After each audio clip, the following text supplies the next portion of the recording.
एक बार विश्वामित्र जी और वशिष्ठ जी में इस बात पर बहस हो गई कि सत्संग बड़ा है या तप। विश्वामित्र जी ने कठोर तपस्या करके रिद्धियों सिद्धियों को प्राप्त किया था, इसीलिए वे तप को बड़ा बता रहे थे, जबकि वशिष्ठ जी सत्संग को बड़ा बताते थे। वे इस बात का फैसला करवाने ब्रह्मा जी के पास चले गए। उनकी बात सुनकर ब्रह्मा जी ने कहा, मैं सृष्टि की रचना करने में व्यस्त हूं, आप विष्णु जी के पास जाइए, विष्णु जी आपका फैसला अवश्य कर देंगे। अब दोनों विष्णु जी के पास चले गए। विष्णु जी ने सोचा, यदि मैं सत्संग को बड़ा बताता हूं तो विश्वामित्र जी नाराज होंगे, और यदि तप को बड़ा बताता हूं तो वशिष्ठ जी के साथ अन्याय होगा। इसीलिए उन्होंने भी यह कहकर उन्हें टाल दिया कि मैं सृष्टि का पालन करने में व्यस्त हूं, आप शंकर जी के पास चले जाइए। अब दोनों शंकर जी के पास पहुंचे।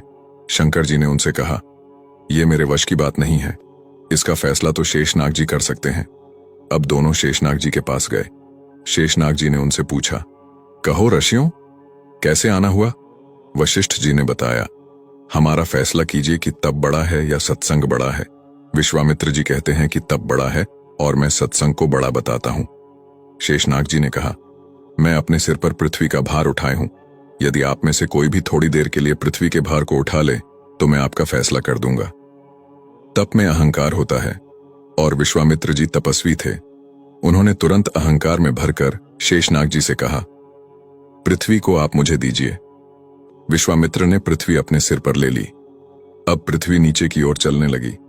शेषनाग जी बोले, विश्वामित्र जी रोको, पृथ्वी रसातल को जा रही है। विश्वामित्र जी ने कहा, मैं अपना सारा तप देता हूं, पृथ्वी रुक जा। परंतु पृथ्वी नहीं रुकी। ये देखकर वशिष्ठ जी ने कहा, मैं आधी घड़ी का सत्संग देता हूं, पृथ्वी माता रुक जा। पृथ्वी वहीं रुक गई।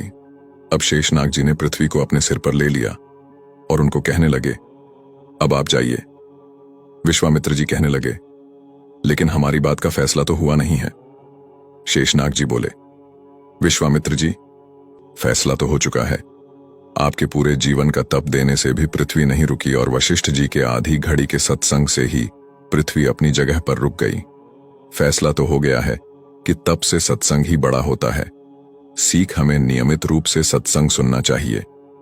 कभी भी या जब भी आसपास कहीं सत्संग हो, उसे सुनना और उस पर अमल करना चाहिए।